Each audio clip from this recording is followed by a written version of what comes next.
welcome to LSE Library and another in our series of Reading Room Conversations. My name is Indy Buller and I work in the library as one of the curators. And today I'm joined by Professor Derek Fraser and we'll be talking more about his book, which focuses on the Beveridge Report and rather unsurprisingly includes many materials from the papers of Sir William Beveridge, which are held here at the library of the LSE.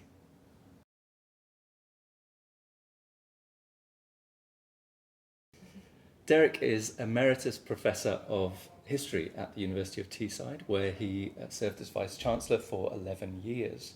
He was previously Professor of Modern History at the University of Bradford and Professor of English History at UCLA.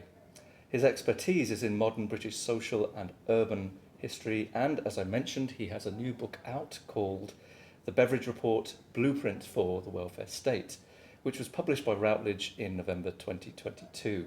And coincided with the 80th anniversary of William Beveridge's original monumental report's release. So welcome to the library, Derek. Thank you very much for joining us. If I'm right in thinking, this is the third time that you've written a book focusing on the British welfare state, but it's the first which so closely focuses on the Beveridge Report itself, which, as your book's title suggests, was the blueprint for it. Would you like to talk a little bit about why you've chosen to revisit the topic this time and what made you want to focus on the report itself? Yeah, well, I've been working in this field for at least 30 years. I was only thinking that I interviewed Harold Wilson, I interviewed him in 1976 because he'd been Beveridge's research assistant during the war. Yeah. So it goes back as long as that. So I've written a book called The Evolution of the British Welfare State, which has gone through several editions. I'm now currently working on the 6th version of it. And right from the beginning, it seemed to me, even though this was an overview of 200 years of social welfare history, that the Beveridge Report was absolutely critical.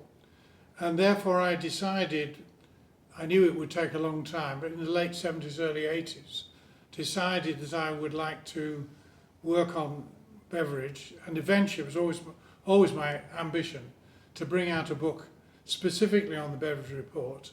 I mean, it's referred to hundreds of times, but actually there isn't a book specifically about the Beveridge Report based on the archives, particularly here at the LSE Library.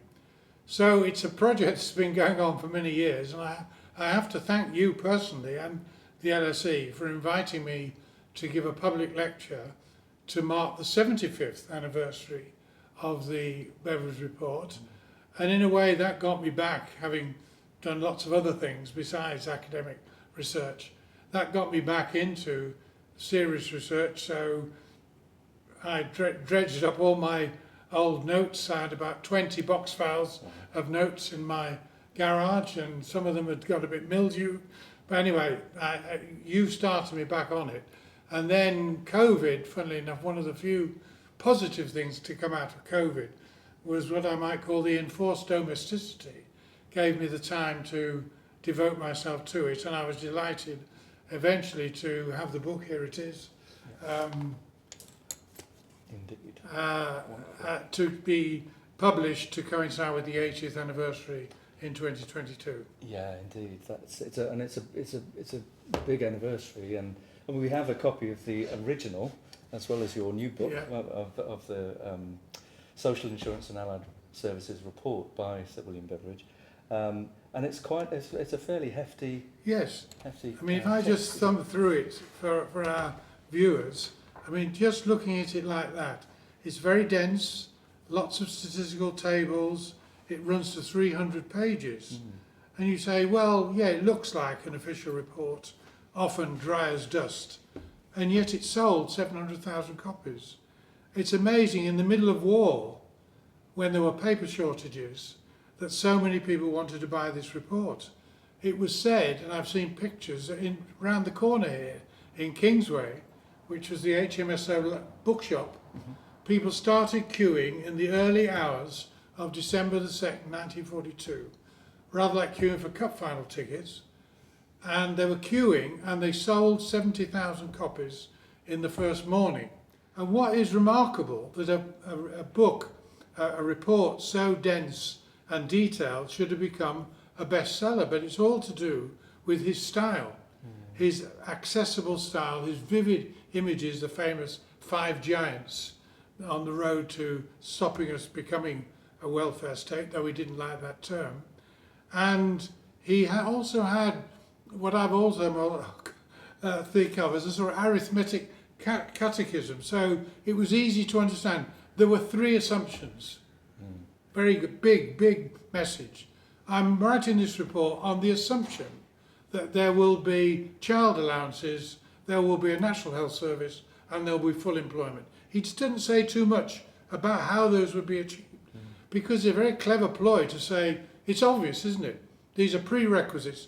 I'm assuming a sensible post-war government will bring those in.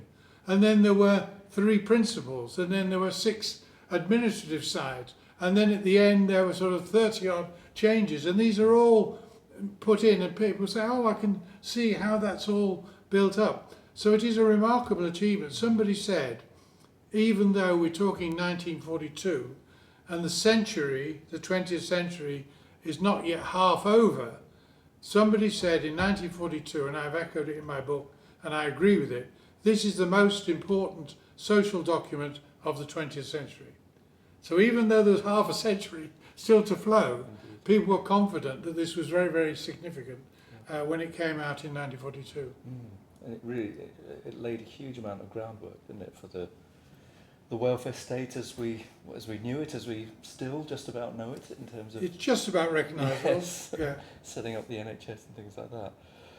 I mean, that's really interesting. Beveridge is, of course, very closely associated with LSE. Yeah. As I'm sure you're aware, he was director of the school for almost 20 years, from 1919 to 1937. And while he was here, he remoulded the school as a kind of director. And so by the time he left, it was transformed into this larger, much more prominent academic institution, much more important academic institution than when he arrived. But he left under a bit of a cloud in the late 1930s. But then 4 to 5 years later, he becomes this very famous, popular figure, this kind of almost quite celebrity, almost. Huge acclaim for this report that comes out. But just as he left the LSE under a bit of a cloud, he started the chairmanship of the committee that wrote this report, which was his official role, under a bit of a cloud as well, didn't he? Well, it's very interesting that he became famous, but there was a good chance he might never have become famous, because he went off, as you know, to University College, Oxford. And like many academics, he offered his services when war began. And he had a long-term relationship with Churchill. He wrote, I've seen the letters in the Churchill papers, he wrote a letter to Churchill, well, more than one. I'm available, what do you want? I can do this, that and the other, and so on. And even then there's a sort of tension that was to come out stronger later.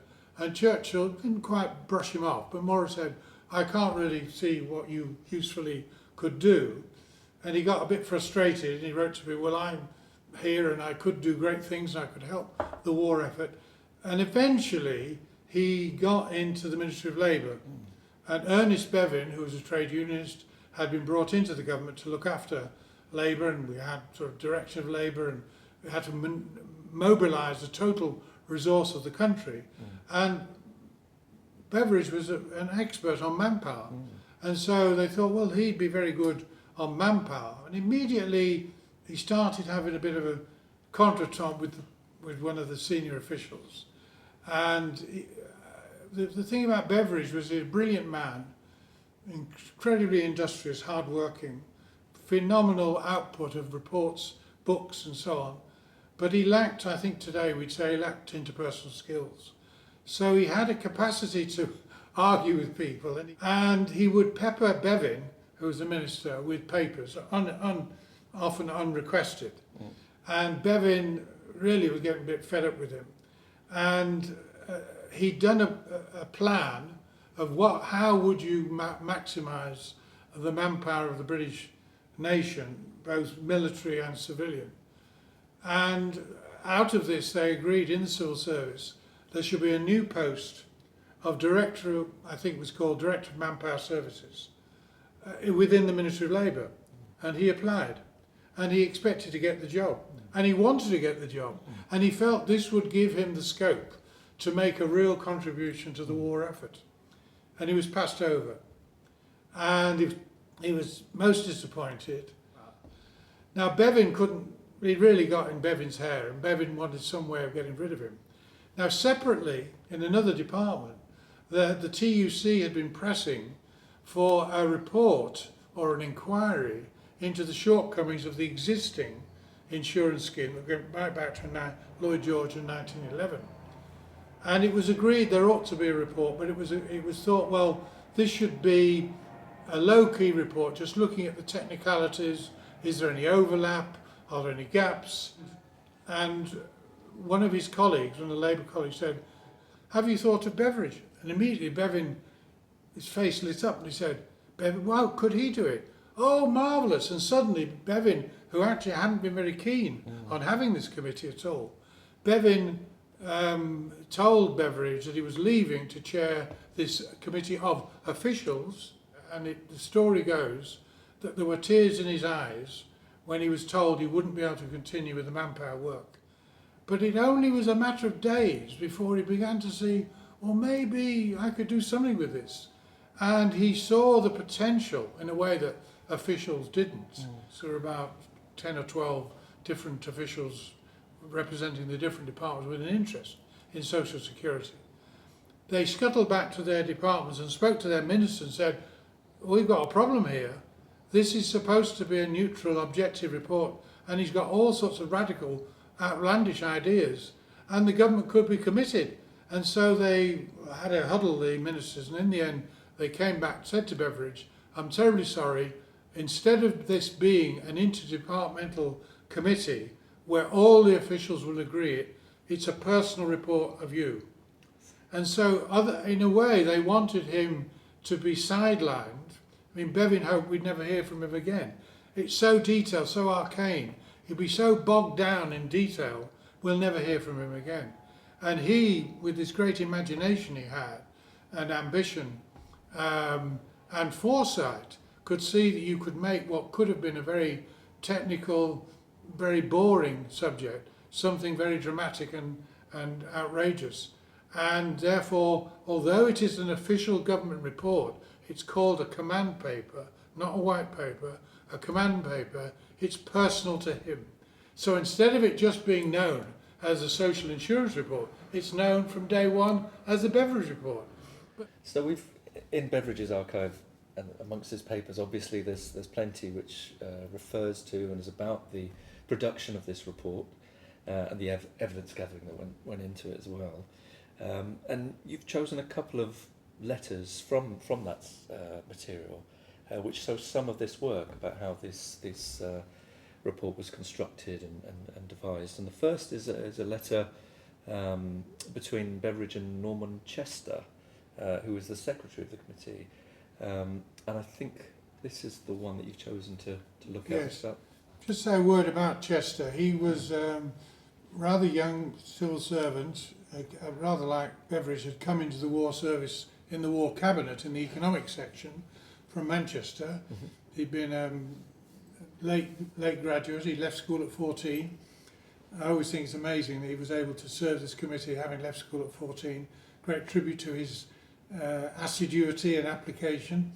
And Chester was the secretary of the committee. Now, there have been famous reports, royal commissions and so on, in which you'd hardly even know who the secretary was. But Chester was very important to this committee, not only in the normal secretarial way of getting the papers organised and so on. And there is a sentence in the report where Beveridge, more than you would need to do for sort of superficial thanks, really, really warm thanks, which he was sincere about, said this report could not have been written without the work of Norman Chester. And this little letter I've chosen, you can see in his own handwriting, is a key point. He was not just a secretary, he was putting in ideas of his own, and as we'll see in a moment, also producing very, very impressive reports. He had a great statistical capacity to bring together lots of factual and statistical information and make it very easy to understand in tabulated form. And this little report, this little letter, is saying to Beveridge, it is doubtful whether we shall be able to get rid of the means test completely. Now, this was very important to Beveridge because what he recognised was that the means test had been, particularly had developed in the 1930s, as a family means test in which inspectors would come into the home and see a young boy and ask, do you do a paper round? Did you get sixpence for your paper round? And the aged grandma who lives there, and what pension does she get? It was very inquisitorial. And I met a man once who remembers the time in the 30s, and he was telling me about this, and he said, the only time I saw my father cry was when they came round and had to take the family piano away in order to sell it so that we would stay on our benefit. Wow. And all this was a very distasteful to people, built on the old poor law, the workhouse test and all of that, very negative. What Beveridge wanted was a as of right payment which you were entitled to, not as a charity from the government, but something you had contributed to. And he came back to this again and again. It has to be paid as of right, not as charity, not by application, but in terms of if you paid in, you draw out. That is your benefit. And the problem really was that there would be people, and even Beveridge recognised this, and other officials agreed with him, that the means test was necessary for a very, very small proportion of, once this system got underway, once the whole population had 20, 30 years of contributions, then there wouldn't be many people who weren't entitled to the benefit. And so what Beveridge felt was that you'd only need the means test for a small number of people, displaced persons, refugees, people who lost their homes, people who hadn't yet got enough entitlements. But over time, it would wither away. So the means-tested bit of the welfare state, which was originally called national assistance, became later supplementary benefits, became later job seekers allowance, and now is, it changed its name over time. But it's the mean-tested bit of the welfare state, whereas there's still, even today, the vast majority of benefits, your old age pension say, you're entitled to by virtue of your contributions. So what Chester was warning Beveridge about was that there was a means test, and if we just look at this document, this is Chester's tabulation, brilliant piece of work, of 6 different schemes that were running at the time, and they all operated the means test in a different way. So you were even if you had a means test, you were going to have to bring it into a unified form. So this is just a good example of what Chester contributed to the committee by doing a lot of his original research. And Chester's, as you said, he had a long career, but probably not one of the very well-known figures in terms of the people who contributed evidence and ideas. But we move on to a letter from someone who very much was, I think. So this is a letter from Seaborn Rowntree. And of course, he was the author many years before he wrote this letter of the famous study in York, in the city of York, on poverty, which I'm sure Beveridge had read and knew very well, as you say. Do you want to talk a little bit about this? Yes, Rowntree, as you say, had done this survey, and he had developed the notion of primary poverty, which was you didn't have an income, you couldn't survive. There was secondary poverty, where he said, well, you actually could have had an income, you could survive, but you didn't manage your funds very well. And Rowntree accepted, as Beveridge did, there had been an increase in the standard of living even before the welfare state, even despite the depression of the 30s. The question that he got animated about, perhaps as an aside I should just say, Rowntree was on the subcommittee of the Beveridge Committee, looking in to try and find, from a nutritional point of view, what would be, and a couple of doctors were on there as well, what would be the minimum income you would need for subsistence. We do it on the basket of goods and all of that now. And so they were working already on this, but Rowntree shared Beveridge's wish to have a minimum income that would meet subsistence. But what he argued for was that how could you, he said to Beveridge, how could you have a subsistence benefit if it didn't include rent?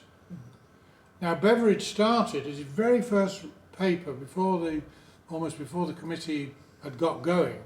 He was willing to contemplate variable rents being included in the benefit level, but with the committee they had at least 2 or 3 full day debates about how you could cope with this. The problem was that they got figures that suggested in Scotland you could rent a cottage for 6 shillings a week, and in London you might pay 15 shillings a week, which is still true today. And so how could you bring that into your scheme? And Beveridge was very keen on flat rate contributions and flat rate benefits, on the principle that everyone should be treated the same. That was the war spirit. We're all in this together. This is the collectivism, the social solidarity of wartime. And so Beveridge said, now I want a flat rate system, and if there has to be flat rate benefits and it has to include rents, we're not sure how we're going to be able to do that. And so Beveridge eventually came back to where he started from, on the argument that in the end you'd have to make an assumption and have an average figure. He chose 10 shillings, which would be more than some people needed and less than others needed, but nevertheless that's how he worked. Now Rowntree persisted, and Rowntree said about rents, he said he had a very sort of view that people couldn't necessarily be trusted. So just really, he said, there are a number of persons who are well off but live in cheap houses because they prefer to spend their money on drink and gambling rather than on a decent home.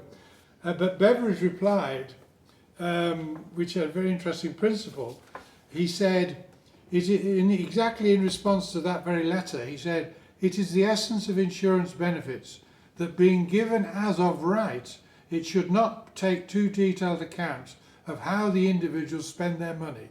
Freedom to spend is part of essential freedom. So I think that's a very interesting exchange.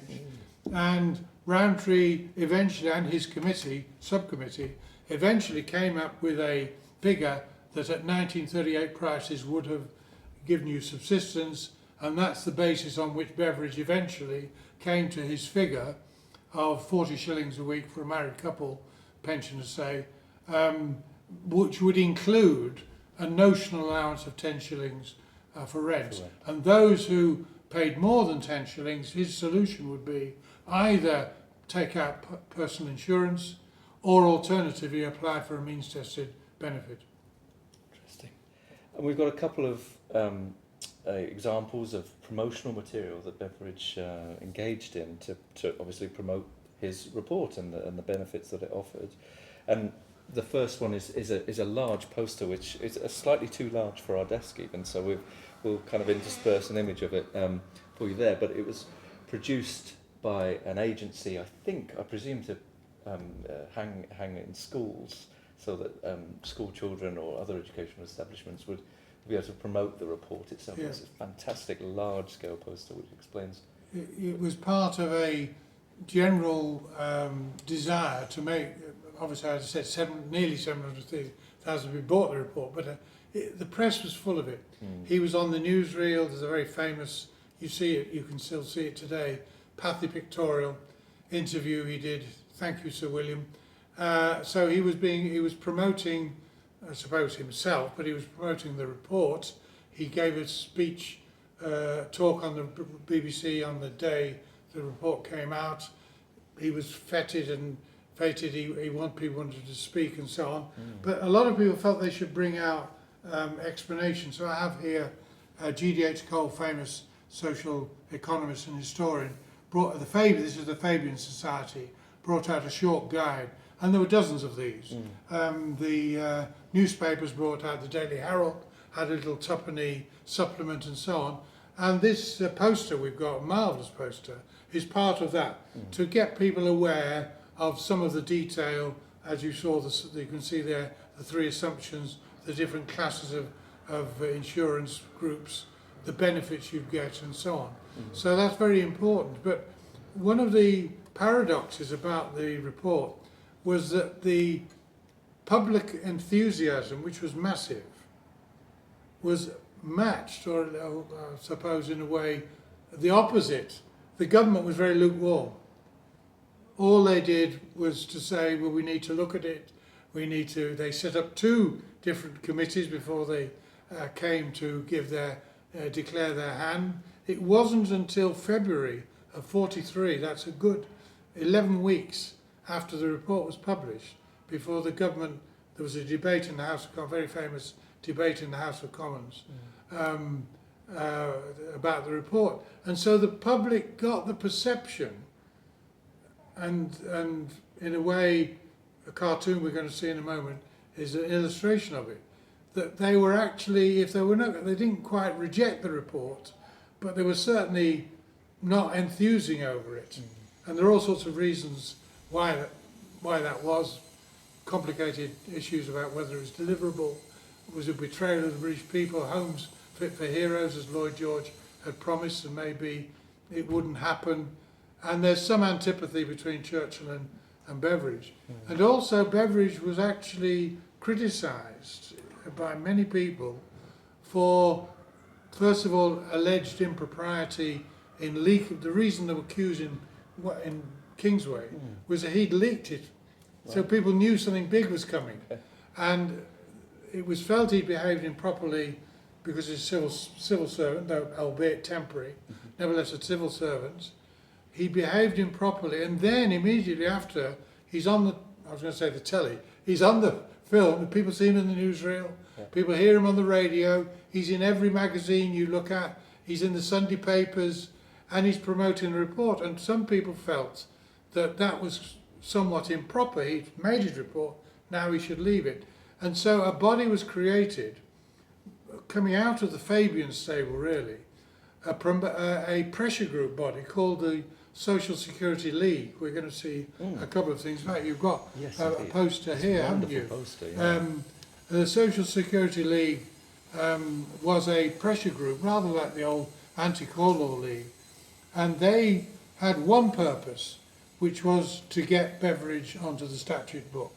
And so they employed dozens of lecturers, they produced pamphlets, they sent people out in the country, they had branches all over the country.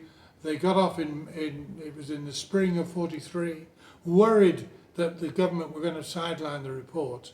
And this is a wonderful document, which was actually, we see it just as a book form, but this actually was a large poster that was displayed on the London Underground as part of their promotion. They had an office, they had staff, and they had lots of literature which they promoted the Beveridge plan. Now, he was a bit cautious to start with. He knew about it and he thought it was a good idea. And he allowed, before they had their own offices, he allowed the committee, the embryonic committee, led by G.D.H. Cole, to have some offices, 2 and 6 was a meeting each other. And only a few months later, it was a few months later, before he agreed, well, he'd nothing to lose, because by then he'd been cold-shouldered by the government, they wouldn't talk to him anymore. And he then became the president of the Social Security League. And at a big meeting, we've got a report of the meeting here, 200 people attended. They said they could have sold the tickets twice over. And this was a wonderful meeting of people of left and right talking about Beveridge, about how they could get it through the statute book. And they asked for meetings with ministers. And this was all part of a big campaign. And the longer it went on, with the government in the end saying, yeah, we sort of accepted in principle, we need to plan. So it went back into the administration. So there's a whole year or more in which nothing's happening. And so eventually the Social Security League ran out of puff in a way. People said, well, yeah, there was great enthusiasm to start with, but eventually it soldiered on into 44, eventually wound itself up as a sort of, it became a think tank rather than a pressure group in this spring of 45. But I think it was a very important indication of the need for public opinion to make itself known and put pressure on the government. And in its own way, over maybe a short period of about a year, it was very, very successful. And I think the best thing is that poster that it produced, which is a very, very impressive, it's a good example of a visual design which has lots of factual information, but also is easy to understand. Yeah, absolutely. And it looks like the future, doesn't it? Yes, that's right. It's kind This of is got the that very future. modernist, Yeah. perspective. That's really fantastic. Derek, I want to thank you so much for coming and talking to me today about your book. I wish you all the luck with it. I hope it goes really well. And again, thank you for your time and explaining some of this fascinating story that led to, as you mentioned, such a significant and hugely important document. So once again, thank you very much, Derek. Thank you for having me.